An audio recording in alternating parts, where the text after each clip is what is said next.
Yo, what's up everybody? I'm back and today we're going to be doing something a little bit different whenever I make today's plan. I'm still going to make the plan just like I do every day because I'm in the habit of doing it. I want to stay consistent, but today here's my problem.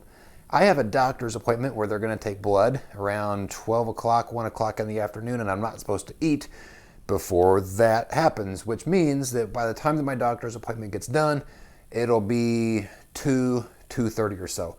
That presents a little bit of a problem, and it's actually kind of interesting because this falls in line with a conversation that I had yesterday with a friend of mine who basically said, like, look, I don't eat sometimes till 3 o'clock in the afternoon. How am I supposed to eat enough to be able to hit my numbers? So today is kind of one of those days for me.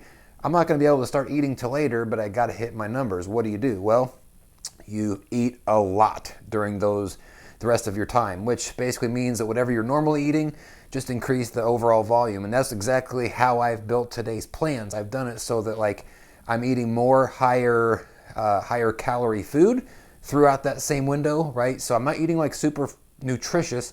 I have a lot of calories that I have to hit in a short amount of time. So I'm gonna eat a few more sort of snacky type things like protein cookies, protein bars.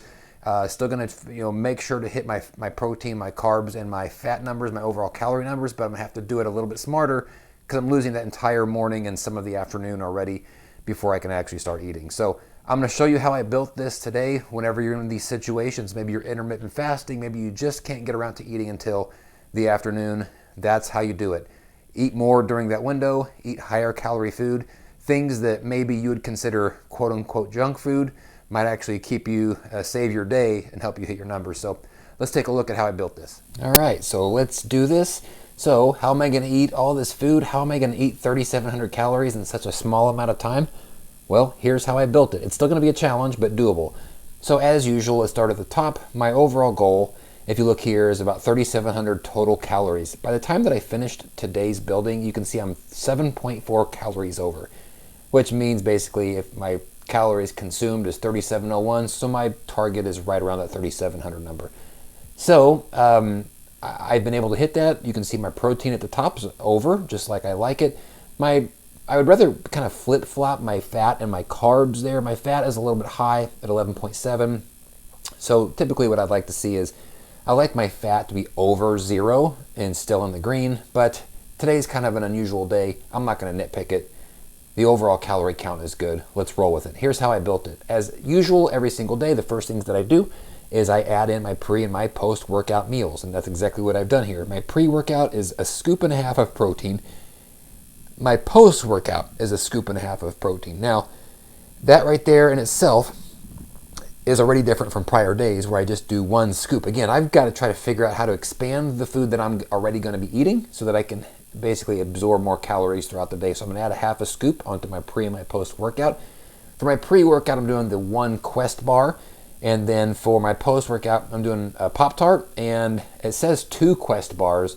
I'm going to have one there and then another one later. So today's kind of a strange day. I'm going to have 3 total Quest bars, different flavors, so it doesn't drive me nuts. But again, sort of unusual, but it's kind of nice because it's also still a sweet snack. It's kind of, normally I would consider this a treat. Today I have to use it to be able to hit my numbers. So that's how I'm doing those.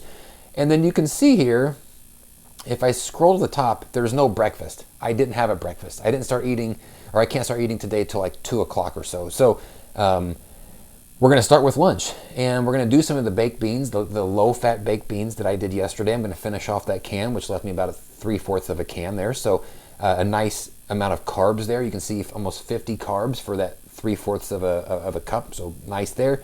A lot more carbs with the rice, 71 grams of carbs. 2 of the buffalo chicken patties I've got. You can see that's some 38 grams of carbs there.